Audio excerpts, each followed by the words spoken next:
அறந்தமிழர்களுக்கு வணக்கம். இன்றைய சட்டசபையில் சிறப்பு கவன ஈர்ப்பு தீர்மானம் ஏற்றப்பட்டது. கர்நாடகாவில் 3 தமிழர்கள் கொல்லப்பட்டதுக்கு எதிராக தீர்மானம் இயற்றப்பட்டது. அதில் அமைச்சர் நிர்மல்குமார் அவர்களின் கருத்துக்களும், இன்றைக்கு டி.கே. சிவகுமார் அவர்கள் தமிழ்நாடு இதில் தலையிடக்கூடாது என்று பேசியதற்கும், திருமா அவர்கள் நேற்றைய பிறந்தநாள் விழாவில் தமிழ் தேசிய எழுச்சி மாநாட்டில் ஆற்றிய உரையில் தமிழ் தேசியம் உண்மையிலேயே பேசப்பட்டதா, அதை பற்றியும் இன்னைக்கு அண்ணன் சுரேஷ் அவர்களிடம் கலந்துரையாடலாம். வாருங்கள், நிகழ்ச்சிக்கு போகலாம்.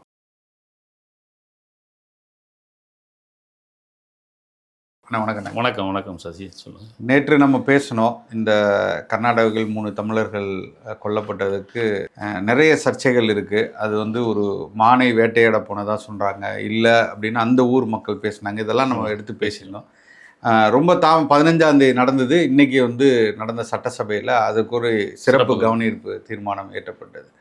அதில் திரு நிர்மல்குமார் அமைச்சர் அவர்கள் பேசும்போது சில விஷயங்களெல்லாம் குறிப்பிட்டு பேசினார். நீங்கள் எப்படி? அதாவது இன்னைக்கு சட்டசபை கூடியதுமே சிறப்பு கவன ஈர்ப்பு தீர்மானத்தை தான் எடுத்துக்கிட்டாங்க. 15ஆம் தேதி நடந்த நிகழ்வு. ஸோ 15ஆம் தேதி சனிக்கிழமை அன்னைக்கு சுதந்திர தினம். 16 சட்டமன்றம் இல்லை, 17ஆம் தேதியே இதை எடுத்துக்கலாம். ஏன்னா இது ரொம்ப முக்கியத்துவம் வாய்ந்த பிரச்சனை, தமிழர்களுடைய சென்சிட்டிவான உயிர் சம்மந்தப்பட்ட விஷயம். எடுத்துருக்கலாம், ஏன்னு தெரியல. கண்டிப்பாக 17ஆம் தேதியே சட்டமன்ற உறுப்பினர்கள் சிறப்பு கவன ஈர்ப்பு தீர்மானத்திற்கான நோட்டீஸ் கொடுத்துருப்பாங்க. ஆனால் தமிழக அரசு ஒரு சமயம் தகவல்களை பெற வேண்டும்ன்றதுக்காக கூட காலதாமதம் செஞ்சுருக்கலாம். அதில் ஆனால் அந்தளவுக்கு காலதாமதம் செய்து இன்றைக்கு சிறப்பு கவன ஈர்ப்பு தீர்மானத்தை எடுத்துக்கிட்டு எதிர்க்கட்சிகள் பேசினதாகட்டும், அதற்கு அமைச்சர் நிர்மல்குமார் பதில் சொன்னதாகட்டும், ரெண்டுமே சரியாக இருந்ததா, தமிழக அரசில் சரியான அணுகுமுறையோடு போயிருக்குதா அப்படின்னு சொல்லி பார்த்தா உண்மையிலே வருத்தத்துக்குரிய ஒரு விஷயமா தான் இருக்குது. எப்போதும் போல இல்லை. நீங்கள் சிறப்பு கவன ஈர்ப்பு தீர்மானம் திமுகவினுடைய மனோஜ் பாண்டியன், முன்னாள் சபாநாயகருடைய மகன், அவர் ஒரு மூத்த வழக்கறிஞர், அவர் சரியாக தான் ஆரம்பித்து வச்சார். என்னென்னா, நம்ம ஏற்கனவே இது குறித்து பதிவு செய்யும் பொழுது சொன்னது மாதிரி தேசிய மனித உரிமை ஆணையத்தில் தமிழக அரசே வழக்கு பதிவு செய்ய முடியும். ஏன்னா தமிழர்கள் பாதிக்கப்பட்டிருக்கிறார்கள். அது தொடர்பான கேள்வி எழுப்பி தான் அவர் தன்னுடைய கவன ஈர்ப்பு தீர்மானத்தை கொண்டு வந்தார், சிறப்பு கவன ஈர்ப்பு தீர்மானத்தை கொண்டு வந்தார். எல்லா கட்சிகளினுடைய தலைவர்களுக்கும் பேச வாய்ப்பு வழங்கப்பட்டது.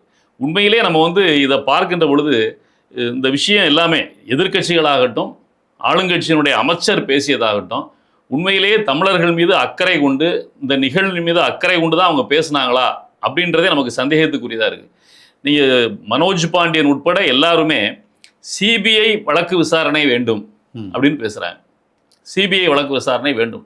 சிபிஐ விசாரிக்கிறதால மட்டுமே தமிழகத்திற்கு நீதி கிடைச்சிருமா, இல்லை சிபிஐ ஏன்னா நமக்காக தமிழர்களுக்கு செய்யணுன்றதுக்காக வேண்டிக்கிட்டு இந்த வழக்கு விசாரிக்க போகிறாங்களா அப்படின்றது. நீங்கள் ஏற்கனவே பல வழக்குகளில் பல விசாரணைகளில் உச்சநீதிமன்றத்தினுடைய மேற்பார்வையில் ஒரு விசாரணை வேண்டும்னு கேட்டால் அதில் ஒரு நியாயம் இருக்குது. உச்சநீதிமன்றம் ஏற்கனவே கர்நாடகாவுக்கு ஒரு தீர்ப்பு அளித்துமே அதை அவங்க செயல்படுத்த காவிரி பிரச்சனை. அப்போ கர்நாடக அரசு அதிகாரிகள் எல்லாருமே தமிழர்களுக்கு எதிராக தான் இருக்க போறாங்க. நீங்க சிபிஐ விசாரணைக்கு இந்த வழக்கை கொண்டு போனா கூட சிபிஐ பாரதிய ஜனதா கட்சியினுடைய கையாளகத்தான் நீங்க செயல்பட்டு கொண்டிருக்கிறது. பாரதிய ஜனதா கட்சியை பொறுத்தவரை தமிழ்நாட்டில் ஆட்சிக்கு வர முடியுமா, இல்லை கர்நாடகாவில் ஆட்சியை பிடிக்க முடியுமானா கர்நாடகத்துக்கு தான் முக்கியத்துவம் கொடுப்பாங்க. அப்போ இந்த வழக்கினுடைய போக்கு எதை நோக்கி போகும்? அப்போ தமிழகத்தினுடைய எதிர்க்கட்சி தலைவர்கள்லாம் சிபிஐ வழக்கு விசாரணையை முட்டையாக கேட்பது சும்மா பொத்தாம்பதுவாக பேசிட்டு போற மாதிரி தான் இருக்கு. நீங்க சுப்ரீம் கோர்ட்டுடைய மானிட்டரிங்ல வேணும் அப்படின்னு சொல்லி கேட்டா கூட அதில் ஒரு நியாயம் இருக்கிறது. நாளைக்கு ஒரு பிரச்சனைனா சுப்ரீம் கோர்ட்ல நம்ம ஒரு மனு தாக்கல் பண்ண முடியும், சிபிஐ விசாரணை சரியில்லை, போற போக்கு சரியில்லை, நம்மளால கேட்க முடியும். பட் இவங்களுக்கு அந்த பார்வை நீங்க சொல்லும் போது கூட தமிழர்களுடைய அது இருக்குது. உச்சநீதிமன்றத்தில் வரும்பொழுது அந்த சிபிஐ விசாரணைக்கு உத்தரவிட்டால் கூட சிபிஐல போடப்படுகின்ற அதிகாரிகள் கர்நாடக அதிகாரிகளாக இருக்கக்கூடாது. ஏன்னா கர்நாடகாவில் இருக்கும்போது மோஸ்ட்லி கர்நாடகா பேஸ்ட் அதிகாரிகள் கர்நாடகா சிபிஐயில் இருப்பாங்க. நம்ம தமிழ்நாட்டில் பல வழக்கில் விசாரிக்கும் பொழுது சென்ற கரூர் பிரச்சனையில கூட தமிழக அதிகாரி விசாரிக்கக்கூடாது அப்படின்னு சொல்லி உச்சநீதிமன்றம் பல உத்தரவிட்டு போட்டாங்க. அப்போ அதே மாதிரி இதில் நம்ம கேட்பதற்கான வாய்ப்பு பின்னாடி இருந்திருக்கும், சிபிஐனுடைய நடவடிக்கை சரியில்லைன்னா. ஆனால் தமிழகத்தினுடைய எதிர்க்கட்சி உறுப்பினர்களே சரியாக கவனம் இல்லாமல் பேசினார்கள் அப்படின்றதான் நம்முடைய பார்வை. ஆனால் இதில் எல்லாத்துக்கும் மேலே இதில் எப்பவே பதிலளிக்கக்கூடிய நிர்மல்குமார் ஒவ்வொரு விஷயத்திலையும் ரொம்ப எல்லாத்துக்கும் 3 பேர் பதிலளிப்பாங்க. 3 பேர்ல யாருமே இந்த பிரச்சனையே முதல் நாளே பேசல. இன்னைக்கு பேசுகிற சிறப்பு கவன ஈர்ப்பு தீர்மானத்தில் பேசும்போது கூட சட்டத்துறை அமைச்சர் என்ற அடிப்படையில் நிர்மல்குமார் பதிலளிக்கிறார். நிர்மல்குமார் அளித்த பதில் நான் சில வார்த்தைகள் சொல்றேன், அதை இடையில நீங்க நேயர்களுக்காக ஒளிபரப்புனா சிறப்பா இருக்கும்.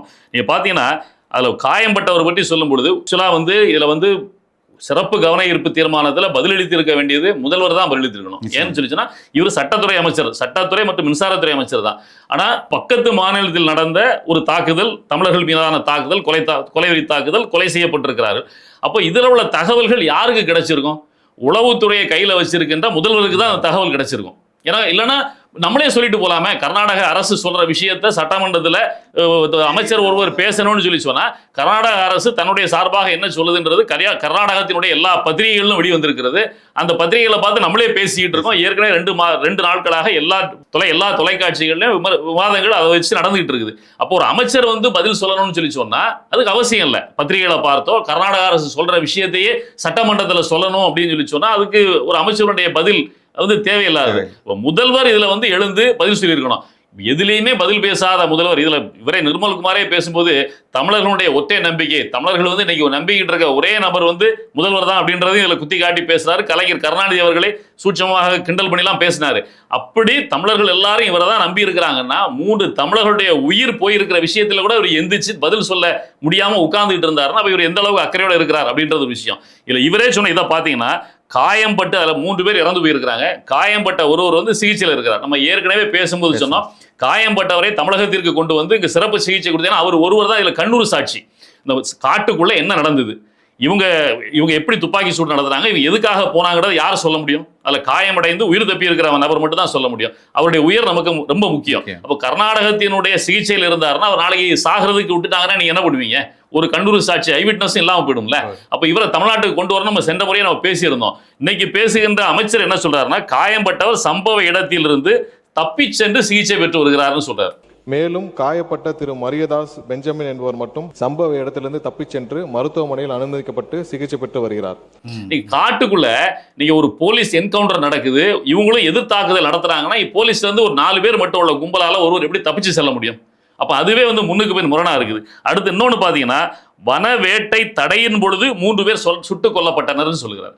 வனப்பகுதியில் வனத்துறையினரின் வேட்டையை தடை நடவடிக்கையின் போது 3 பேர் சுட்டுக் கொல்லப்பட்டனர். தமிழர்களுடைய வாதமே என்னன்னா இவர்கள் தன்னுடைய கால்நடைகள் தொலைஞ்சு போயிடுச்சு, அந்த மாடுகளை தேடி செல்லும் பொழுதுதான் சுட்டுக் கொல்லப்பட்டார்கள் கர்நாடக வனத்துறையினால். இது ஏற்கனவே காவிரி பிரச்சனையில தமிழர்கள் மீது கர்நாடக அதிகாரிகளுக்கு உள்ள ஒரு கோபத்தின் காரணமாக ஏற்பட்ட விளைவு தான் இது. ஏன்னா ஏற்கனவே பலமுறை இந்த மாதிரி சம்பவங்கள் நடந்திருக்கிறது.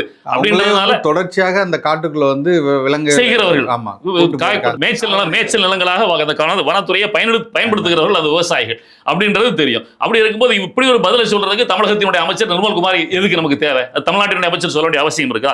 அடுத்து நீங்க பாத்தீங்கன்னா துப்பாக்கிச் சூடு தொடர்பாக முதலில் யார் சுட்டது, வன்முறையில் ஈடுபட்டது யார் என்பதை அறிய மஜிஸ்ட்ரேட் விசாரணை நடைபெற்று வருகிறது. துப்பாக்கி சூடு நடந்ததற்கு சரியான நிகழ்வுகள், முதலில் சுட்டது யார் மற்றும் வன்முறையை பயன்படுத்தியது நியாயமானதா என்பது குறித்து மாஜிஸ்ட்ரேட் தலைமையிலான விசாரணை குழு ஆய்வு செய்யும் என்று கர்நாடக முதல்வர் தெரிவித்துள்ளார். இதெல்லாம் கர்நாடக அமைச்சர் தமிழ்நாட்டினுடைய சட்டமன்றத்தில் பேசுறாரா, இவர் ரெப்ரசன்டேட்டிவ் அப்படின்ற மாதிரி தான் ஒரு தோற்றம் ஏற்படுகிறது. இன்னொன்று பாத்தீங்கன்னா இந்த துப்பாக்கிச்சூடு தொடர்பாக மாண்புமிகு டி.கே. சிவக்குமார் அவர்கள் நீதி விசாரணைக்கு உத்தரவிட்டுள்ளார். அன்னூர் காவல் நிலையத்தில் பாதிக்கப்பட்ட குடும்பத்தினர் கொடுத்த புகாரின் அடிப்படையில் வழக்கு பதிவு செய்யப்பட்டுள்ளது அப்படின்றதெல்லாம் இந்த விஷயங்கள்லாம் சொல்றாரு. நமக்குள்ள சந்தேகம் என்னன்னு சொன்னா இவர் என்ன சொல்றாரு, தமிழகத்தினுடைய அமைச்சர், தமிழ்நாட்டுக்காக பேச வேண்டிய அமைச்சர் கர்நாடகத்துக்கு பேசுறது போல மஜிஸ்ட்ரேட் விசாரணை நடைபெற்றுக் கொண்டிருக்கிறது. யார் துப்பாக்கி சூட்டை முதலில் செய்தது, யார் வன்முறை செய்தார்கள் என்பது குறித்து மஜிஸ்ட்ரேட் விசாரணை நடைபெறுகிறதுன்னு சொல்றாரு. மஜிஸ்ட்ரேட் என்றது யாரு? மஜிஸ்ட்ரேட்ன்றது ஒரு வருவாய்த்துறை அதிகாரிகள். தாசில்தார் தான் மஜிஸ்ட்ரேட் இல்லையா? ஜுடிஷியல் மேஜிஸ்ட்ரேட் நீதிபதி. ஒரு தமிழ்நாட்டில் ஒரு வருவாய்த்துறை அதிகாரி தாசில்தார் இருக்கிறாருன்னா தமிழக அரசு ஒரு விசாரணை நடத்த சொல்லுதுன்னா தமிழக அரசு என்ன வருஷனை சொல்லுதோ அதை சொல்லுமா, அதுக்கு முரணா சொல்லுமா?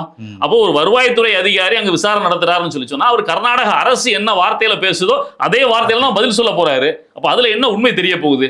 இன்னொன்னு நீதி விசாரணைக்கு உத்தரவிடப்பட்டுள்ளதுன்னு சொல்றாரு. நம்ம ஏற்கனவே பார்த்திருக்கோம், கமலஹாசனுடைய ஒரு படம் கர்நாடகாவில் ரிலீஸ் ஆகும் பொழுது அந்த படம் குறித்த ப்ரமோஷன்ல கமலஹாசன் பேசுகின்ற பொழுது தமிழ் மொழிக்கு பிறந்ததுதான் கன்னட மொழி அப்படின்னு அவர் சொன்ன ஒரே காரணத்தினால அந்த படத்தை அங்க தடையிட்ட பொழுது அது குறித்து கமலஹாசன் அங்குள்ள உயர்நீதிமன்றத்தில் வழக்கு தொடுக்கின்ற பொழுது அங்குள்ள உயர்நீதிமன்ற நீதிபதி ஒரு நீதிபதி என்ற நிலைமையிலிருந்து கீழே இறங்கி ஒரு ஹார்ட்கோர் கன்னட வெறியனாக மாறி கமலஹாசன் என்ன மொழியியல் அறிஞரா, தமிழ்ல இருந்தா கன்னடம் பிறந்துன்னு சொல்றதுக்கு இவர் யார் அப்படின்னு கேள்வி கேட்டு அந்த படத்தை வெளியிடுவதற்கான தடையை நீக்க மறுத்தவர் தான் கர்நாடகத்தினுடைய உயர்நீதிமன்றத்தில் நீதிபதியார். ஒரு பானை சோற்றுக்கு ஒரு சோறு தானே பதம்.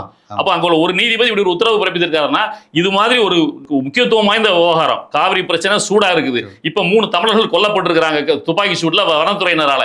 இதுல கர்நாடகாவை சேர்ந்த வனத்துறை உயர்நீதிமன்ற நீதிபதிகள் இதுல விசாரணை நடத்துறாங்கன்னா அவங்க எந்த உண்மையை சொல்லுவாங்க? அதை சொல்றதுக்கு இவர் யாரு? இங்க தமிழகத்தின் அமைச்சர் யாரு?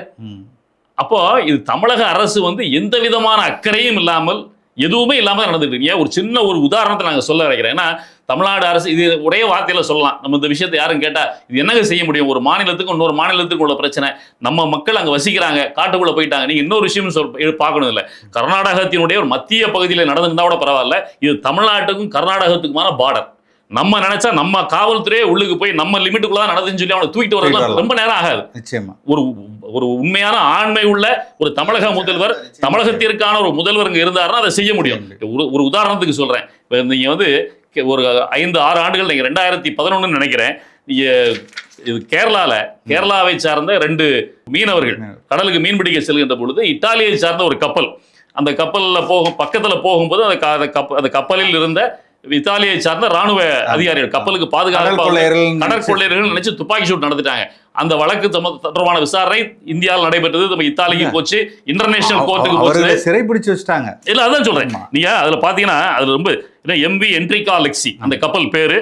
அதுல February 15, 2012 அந்த சம்பவம் நடக்குது. இது வந்து இந்தியாவினுடைய கடல் எல்லையிலிருந்து 25 நாட்டிகல் மைலுக்கு தள்ளி சர்வதேச கடல் எல்லையில் தான் நடக்குது.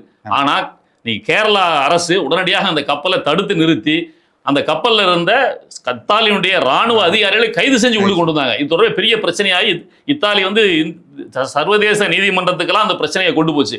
ஆனாலும் கூட கேரளா அரசு மிக பிடிவாதமாக இருந்து 10 கோடி ரூபாய் நஷ்டஈடு அபராதம் வாங்கிவிட்டு அதன் பின்னர் தான் அவளை கைது செஞ்சு இங்க வச்சுட்டு விட மாட்டேன்னு சொல்லி மறுத்தாங்க. இத்தாலி அரசு பல நடவடிக்கைகள் எடுத்து ராஜாங்க ரீதியாக இந்திய அரசுக்கு அழுத்தம் கொடுத்து உச்சநீதிமன்றம் கேரளா அரசு பதிவு செய்திருந்த வழக்கையே ரத்து செய்தது. கேரள அரசுக்கு இதுல அதிகாரமே கிடையாது அப்படின்னு சொன்னாலும் கூட இந்திய அரசு இதுல வந்து நடவடிக்கை எடுக்கலாம் அப்படின்னு சொன்னதன் அடிப்படையில் கேரளா கவர்மெண்ட்ல இருந்து வழக்கை இந்திய அரசு தன்னுடைய கட்டுப்பாட்டுகளை கொண்டு போய் ஒரு பஞ்சாயத்து பண்ணி பணத்தை வாங்கி கொடுத்து முடிச்சாங்க. அந்த அளவுக்கு கேரளாவில் உள்ள ஒரு அரசுக்கு அன்னைக்கு இருந்த ஒரு ஆண்மைத்தன்மை இன்னைக்கு தமிழ்நாட்டினுடைய அமைச்சருக்கு இதுல இல்லை. அப்ப யோசித்து பாருங்க, இன்னொரு நாட்டை எதிர்த்து சர்வதேச கடல் எல்லையில போய் அந்த அதிகாரிகளை கைது செஞ்சு கொண்டு வர அளவுக்கு கேரளாவினுடைய காவல்துறை, காவல்துறை அதனுடைய லிமிட்டை தாண்டி போக முடியாது. ஆனா காவல்துறை சென்ட்ரல், அதாவது சர்வதேச கடல் எல்லைக்கு 25 நாட்டிகல் மைல் தூரம் உள்ள ஒரு இடத்துக்கு போய் அவளை கைது செஞ்சு கொண்டு வந்து கட்டுப்பாட்டுக்குள்ள வச்சுக்கிட்டு இந்திய அரசுக்கே சவால் விட்டு நீங்க யோசித்து தன்னுடைய குடிமக்களை பாதுகாக்கிறதுக்காக ஒரு அரசு செய்ய வேண்டியதானாங்க. குடிமக்களை பாதுகாக்கிறதுக்கு தான் தமிழ் அரசு இருக்குது. அப்ப தமிழ்நாட்டின் அரசு 3 பேர் உயிரை விட்டு கொடுத்துட்டு நீங்க அது குறித்து கர்நாடக அரசு என்ன சொல்லுதோ அதையே தமிழக சட்டசபையில பேசிக்கிட்டு முதலமைச்சர் வாய் திறக்க மறுத்து இருக்கிறாருன்னா அவனுடைய நிலைமை என்னன்னு யோசித்து பாருங்க. இல்ல இதோ ஒரு நிலைமை, நாளைக்கு இங்க கர்நாடகால வாகனம் வந்திருக்காங்க, ஏதோ ஒரு விபத்து ஆயிருச்சு, இந்த மாதிரி கர்நாடக அரசு விட்டு நிக்குமா? ஒண்ணும் இல்ல, ஒரு வாகனத்துல வந்தாங்க, அந்த ஊர் கொடியை கொண்டுட்டு வந்திருக்கு, சிலம்பரசங்கிற ஒரு சமூக ஆர்வலரோட இது பல விஷயங்கள் நடந்து போச்சு. இந்த மாதிரி விஷயங்கள் நடந்து போச்சு. நீங்க கர்நாடகத்துல காவிரி பிரச்சனை நடக்கும் போதெல்லாம் அங்குள்ள தமிழர்கள் அடித்து விரட்டப்பட்டு கால்நடையாக தமிழகம் நோக்கி ஓடி வந்தவரெல்லாம் இருக்கிறாங்க. அப்ப கூட இங்க உள்ள ஐயங்கார் பேக்கரி ஒரு பேக்கரி தமிழ்நாட்டை போய் அடிச்சானா அவனை குண்டாசதி உள்ளுக்கு போட்டிருக்காங்க. காலங்காலமாக அரசு இப்படிதான் நடந்துகிட்டு இருக்குது. ஆனா இந்த விஜயனுடைய அரசு ரொம்ப கொடுங்கோன்மையா நடந்திருக்குது. உயிரே போயிருக்கு, 3 பேர் உயிரே போயிருக்கின்ற சமாச்சாரத்திலையும் இந்த மாதிரி நடந்திருக்கிறது.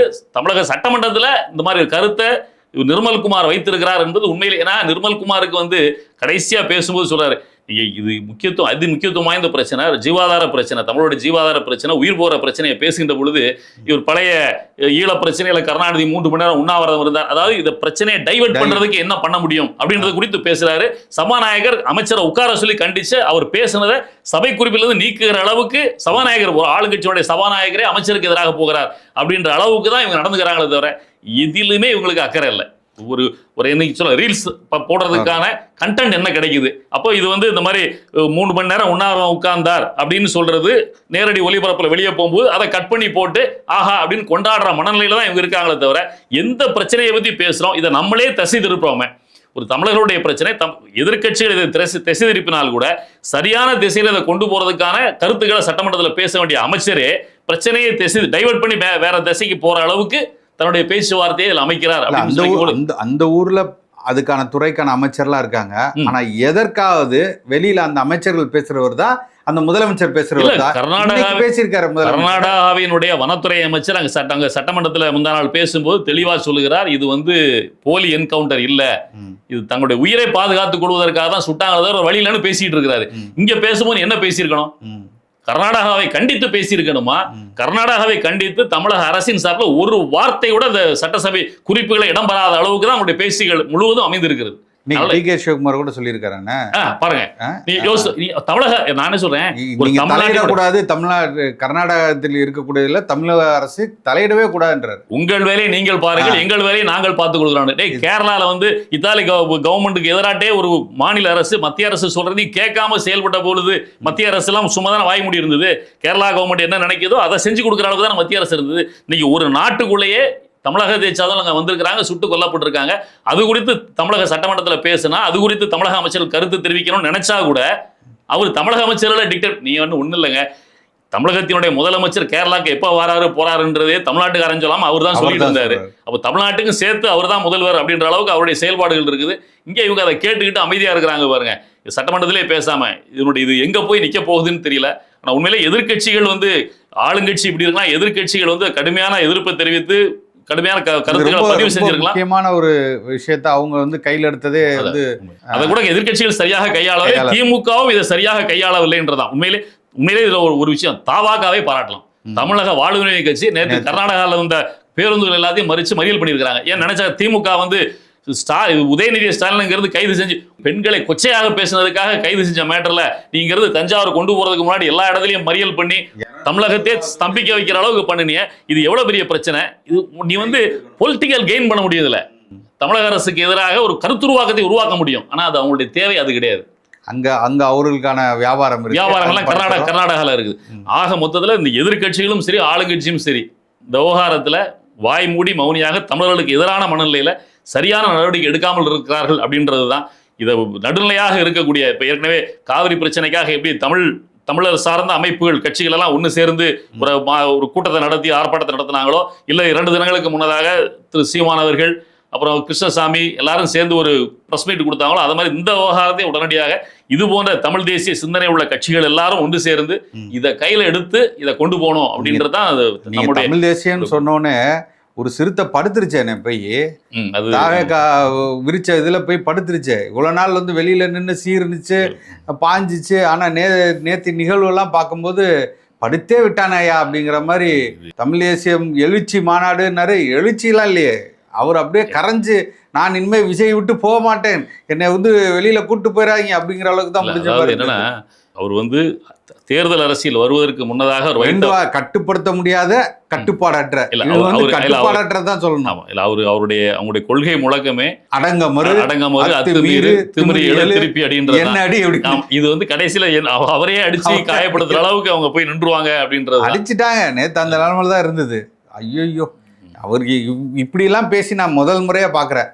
திருமாவளவன் வந்து மைக்க பிடிச்சிக்கிட்டு தள்ளிக்கிட்டே போய் பேசின ஒரு கூட்டம்னா அந்த கூட்டம் தான் நினைக்கிறேன். கூட்டம் உண்மையிலேயே நம்ம கூட்டத்தை பார்க்கும்போது நமக்கு தெரிகிறது, உண்மையிலேயே இது வந்து விடுதலை சிறுத்தைகளுடைய கூட்டம் தானா இல்ல தாவேக்கால போய் ட்ரெயின் ஆகி வந்த கூட்டம் இவங்களுக்கு கூலிக்காக அனுப்பப்பட்டதா? அதே மாநாடு அதே குரல், மேடை விட்டு கீழே இறங்குப்பா, எப்பா ஒயர் மேல எப்பா டிரான்ஸ்ஃபார்மர்ல ஏறாத, அந்த படிக்கட்டில் எனக்கு திடீர்னு அந்த டவுட் இருந்துச்சு, என்னடா தாவேக்கா மாநாடு ஆனா கொடியெல்லாம் வேற, அதே துண்டை போட்டுக்கிறதா இருக்கட்டும், ரேம்ப் வாக் இவர் நடந்து போகட்டும், எல்லாம் நிகழ்ச்சியினுடைய அதாவது நிகழ்ச்சியில 250 தீர்மானங்கள் படிக்க போறேன்னு சொல்லி படிக்க ஆரம்பிச்சாரு. வரவேற்புரை வன்னியரசு பேசுவார்னு சொன்னதுதான் தாமதம், பெரிய அளவுல பேசினதா இல்ல ரஜினிகாந்த் வந்து ஒரு கவிதை பிடித்தார், அதோட எல்லாமே முடிஞ்சு போச்சு. தலைவர் கேமரா தேடுறாங்கன்னு யாரு பேசிட்டு இருக்காருன்னு சத்தம் மட்டும் தான் கேக்குது. 250 தீர்மானத்தை படிக்கிறேன்னு சொல்லிட்டு ஒரு 10 தீர்மானத்தை வாசிட்டு மீதம் உள்ள தீர்மானத்தை வேற வழியில கூட்டத்தினுடைய கட்டுப்பாடற்ற நிலைமையை பார்த்ததுக்கு அப்புறம் திரும்ப அவர்களே வேற வழி இல்லாம காலதாமதமாகுது, இந்த கூட்டம் ரொம்ப அதிகமா இருக்குது, மழை வர்ற மாதிரி இருக்கு, அதனால உங்களுக்காக நான் விரைவா முடிச்சுக்கிறேன், இது எல்லாத்தையுமே நம்ம வந்து பதிவேற்றம் செய்ய போறோம், அரசுக்கு இந்த மாதிரி எத்தனையோ கூட்டங்கள் நானும் பாக்குறேன். திருமா அவர்கள் தொடர்ச்சியாக அந்த கூட்டத்துக்கு வரக்கூடியவங்கள் நம்மளுக்கு சொல்கிறதுக்கு உண்மையிலே தமிழ் தேசியங்கிறோம், நம்மளுக்கு வந்து ஒடுக்கப்பட்டு ஒரு சமூகத்திலேருந்து அந்த ஒரு இடத்துலேருந்து இந்த கட்சியை கொண்டு வந்திருக்கிறாரு. அவர் தலைவர் சொல்கிறாருங்க, ஒரு தலைவர் சொல்கிறாரு, அதை வந்து கட்டுப்பாடு அற்ற இப்படி ஒரு நானும் தொடர்ச்சியாக பார்க்குறேன். ஒரு 6 மாதம் 8 மாதம் இந்த கூட்டங்கள்லாம் பார்த்தீங்கன்னா, ஒரு மாதத்துக்கு முன்னாடி கூட இருந்தால யாருக்குள்ளார தள்ளி விடுறாரு, என்னால் முடியலங்கிறாரு, தள்ளி கீழே போங்கடா சுற்றிக்கிட்டே இருக்கான். நேரத்தில் மயக்கம் வந்து கீழே விழுவுறாரு ஒருத்தன், ஓகே அப்படின்ட்டு செல்ஃபி எடுத்துக்கிட்டு இருக்கானே. இல்லை, இது ஒரே ஒரு விஷயம்தான். இப்படி ஒரு கூட்டத்தை வச்சுக்கிட்டு ஒரு அரசியலை முன்னெடுக்க முடியுமான்னு கண்டிப்பாக முடியாது. இது ஒரு கட்டுப்பாடற்ற கூட்டம். இது இவர் சொல்ற ஒரு மேடை நாகரிகம் இல்லாமல் ஒரு கூட்டத்தில் இவர் சொல்றதையே கேட்க மறுக்கிறவங்க இவர் சொல்லி இப்படி வாக்களிப்பாங்க. இப்போ இது வந்து எதிர்கட்சியில் இப்போ நீங்கள் ஒன்றும் கிடையாது. இவர் இவ்வளோ பெரிய கூட்டத்தை கூட்டினாரு. இதை பார்க்கின்ற இப்போ ஆக்சுவலாக அந்த ஒரு கூட்டத்தை கூட்டின நோக்கமே ஏன்ட்ட இவ்வளோ பெரிய கூட்டம் இருக்குது, இன்னைக்கு உள்ள தாவேகா கூட்டணியில் தாவேகாவுக்கு அப்புறம் மிகப்பெரிய கட்சி நான் தான் அப்படின்றத தாவேகாவுக்கு சொல்வதற்காகவும் வருகின்ற உள்ளாட்சி தேர்தல் பாராளுமன்ற தேர்தல்களில் மிகப்பெரிய அளவில் அரசியல் பங்கு பெறுகின்ற வாய்ப்பு. ஏன்னா அவர் மேடையில பேசும்போது எல்லாம் பேசினாரு. அந்த போர்டுல நின்னவெல்லாம் இந்த துண்டுக்கு பதிலா அந்த துண்டை போட்டுட்டு மேடையில அவர் பேசும்போதே சொன்னது நீங்க கவனிச்சீங்கன்னா, இதுவரைக்கும் ஆளுங்கட்சியில் இருந்தோம், இப்பொழுது ஆளுங்கட்சியாக மாறி இருக்கிறோம், அதனால அப்படின்ற ஒரு துணியில தான் பேசினார். அப்போ அவருடைய நோக்கம் வந்து இந்த கூட்டத்தை காட்டி வருகின்ற உள்ளாட்சி தேர்தல் பாராளுமன்ற தேர்தலில் பெருமளவில் அரசு பங்களிப்புகளை நாம் பெற வேண்டும் அப்படின்றது தான். ஆனால் உண்மையிலேயே இந்த கூட்டத்தை வந்து பார்க்கின்ற ஒரு கட்சி, ஆளுங்கட்சி, இவர்களுக்கு பங்களிக்கிற ஒரு கட்சி இதை பார்த்தா இவர் கட்டுப்பாடற்ற அந்த கூட்டத்தை வச்சிருக்காரு. அந்த கூட்டம் வந்து ஒரு மேடையில இருந்து ஒரு தலைவர் சொல்லுகின்றதே கேட்கின்ற அளவுக்கு கட்டுப்பாடற்று இருக்கின்ற கூட்டம். இவர் சொல்லி வாக்களிப்பார்களா அப்படின்ற எண்ணம் தான் எல்லாருக்கும் ஏற்படும். அப்ப இவர்களை யாருனாலும் தங்கள் வயப்படுத்த முடியும் அப்படின்ற ஒரு கூட்டம் தான் நேற்று இருந்த கூட்டம். ஆனா எனக்கு என்ன தோணுதுன்னா, டேய் இவன் தானே நம்மால்னு தோணிடும். ஏன்னா 2 பேருக்கு சமமா இருக்கான்ல, 2 பேரும் இதே கூட்டம் தானே. அவன் பார்க்கும்போது அவங்க தலைவருக்கும் கட்டுப்பட்டானா என்ன, அதே மாதிரிதான் ஏறி குச்சான், அவர் மேலே தவிக்கு கட்டி பிடிச்சவங்களாம் இருக்கான். அதனால பார்த்துருப்பாங்க நம்மளுக்கான சரியான கூட்டணி. திரும்ப வந்து நேற்றைய கூட்டத்தில் இருந்தாலும் கொஞ்சம் பாடம் கற்றுக்கொண்டு முதல்ல வந்து ஒரு கட்டுப்பாடு உள்ள ஒரு கூட்டத்தை அவர் உருவாக்குனாதான் அவருடைய அரசியல் இருக்குது. இல்லைன்னு சொல்லி சொன்னா இதோட இந்த அரசோட இவருடைய இருக்க இந்த கூட்டம் அப்படியே தாவேகாவிற்கு மாறிவிடும். இவர் தனித்து விடப்படுகிறார். ஏன்னா இன்னைக்கு நேற்று பார்த்தீங்கன்னா முக்கியமான ஒரு செயலாளர் காணானே அவரை. ஆமா, ஆளூர் ஷானவாஸ் வந்து அது கூட்ட மேடையிலே இல்லை, அவர் மேல எந்த நடவடிக்கையும் இல்லை. நீங்க அவருடைய இன்னொரு இளைஞரணி பொறுப்பாளராக இருக்கின்ற சங்கத்தமிழன் வந்து மிக கடுமையாக எல்லா சேனல்லையும் போய் உட்கார்ந்து அதனுடைய முதன்மை செயலாளரை பற்றி கடுமையாக பேசுறாரு. அவர் மேலே நடவடிக்கை எடுக்கல. 2 வாரங்கள் வேற இன்னொரு விவகாரத்தில் பேசுனதுக்காக நடவடிக்கை எடுத்து 2 வாரத்தில் கட்சி கூட இணைச்சிக்கிட்டாரு. இணைத்த மறுநாள்ல இருந்து அவர் தொடர்ந்து அவருடைய முதன்மை செயலாளரை பற்றி கடுமையான விமர்சனம் பண்ணுகிறார். ஒன்று இவர் என்ன செய்யணும், முதன்மை செயலாளர் வந்து திமுக மேடைகளில் போயிட்டு இருக்காருன்னா அவரை கட்சியில இருந்து வெளியே அனுப்பணும், இல்ல சங்கத்தமிழ் மீது நடவடிக்கை எடுக்கணும். அப்போ மேல உள்ள நபர்கள் மீதே நடவடிக்கை எடுக்க தயங்குகின்ற பொழுது கீழே உள்ளவன் வந்து இதை பார்த்து எப்படி இருப்பான்? அப்ப நம்ம மேலே எந்த நடவடிக்கையும் எடுக்கிறதுக்கான வாய்ப்பு இல்லை அப்படின்னு சொல்லி திருமாவளவனுடைய பேச்சுக்கு எந்த விதமான மரியாதையும் இல்லாமல் போய்விடும். அதனால நம்ம வந்து உண்மையிலேயே திருமாவளவன் நம்முடைய நட்பு சக்தி, தமிழ் தேசியத்தை பேசக்கூடிய ஒரு நபர், அதில் மாற்றுக்கிறது இல்லை. ஆனா அவர் வந்து வளர வேண்டும்ன்றதை நம்ம விரும்புறோம். நம்மளோட நிக்கணும்னு நினைச்சோம், இன்னொரு பக்கம் நிக்கிறாரு, வருவாரு. ஆனால் அவர் வந்து குறைந்தபட்சம் ஒரு கட்டுப்பாடு உள்ள கூட்டமாக தன்னுடைய கட்சியை மாற்றி கொண்டு போனாருன்னு சொல்லி சொன்னா அது தமிழர்களுக்கு நன்மை அப்படின்றது. வன்னியரசு மாதிரி உள்ளவங்கலாம் 1000 விமர்சனங்கள் வைக்கிறாங்கல்ல நாம் தமிழர் கட்சி மீது 1000. தயவுசெய்து எங்களோட கூட்டத்தினாவது பாருங்க, இந்த கூட்டம் எப்படி நடக்குது, அதை எப்படி நாங்கள் ஒருங்கிணைத்து நடத்துகிறோம், அது ஒரு கட்டுப்பாடோட எப்படி இருக்கு. இத்தனை லட்சம் மக்கள் வந்து கூடினா திருச்சியில் எப்படி குழந்தைகள் கூட விளையாண்டுட்டு இருந்துச்சு, அந்த அளவுக்கு ஒழுக்கமாக அந்த மாநாடு திடல் எப்படி இருந்தது, அதில் உள்ளவர்கள் எப்படி வந்தாங்க கலைஞ்சு போனாங்கிற கூட பார்க்கணும். நேற்று அந்த மாவட்டம் ஃபுல்லாக டாஸ்மாக் மூட சொல்லியிருக்காங்க. அதெல்லாம் கொடுமையான விஷயம். அதாவது நீங்க இவ்வளவு பெரிய கூட்டத்தை நடத்துறீங்க, இவ்வளவு பெரிய கூட்டம் போயும் அங்க நாங்க டாஸ்மாக் கடைகளுக்கு எங்க தோழர்கள் போகல அப்படின்னு சொல்றதுதான் சிறப்பு. மது ஒழிப்பு மாநாடு நடத்தி மது ஒழிப்பு மாநாடு நடத்தும் போது நீங்க கடையெல்லாம் முடிக்கிறீங்க, நேத்து நீங்க மாநாடு போடுறீங்க கடையை முடிக்கிறீங்க. இது என்ன தவறான முன்னுதாரணம். ஒரு அரசியலை வந்து மாற்று அரசியல்னு சொல்லிட்டு தலைகளான அரசியல் செய்கின்ற ஒரு நபர்களோட போய் சேர்ந்து இவரும் தலைகளான அரசியலை செய்து கொண்டிருக்கிறார் அப்படின்னு தான் நம்முடைய பார்வை. பார்ப்போம் திருந்துவாரா இல்லையான்றதை வருங்காலங்கள். ஆமா, அது என்ன சொல்லுதுன்னு பார்ப்போம். நீங்க தாவேக்காவோட ஒட்டி இருக்க போறீங்களா இல்ல அடுத்து நீங்க வேற எதுக்காக தாவ தயாரா இருக்கீங்கனால வந்து காலம் பதில் சொல்லும். நல்லது, நன்றி நன்றி, வணக்கம்.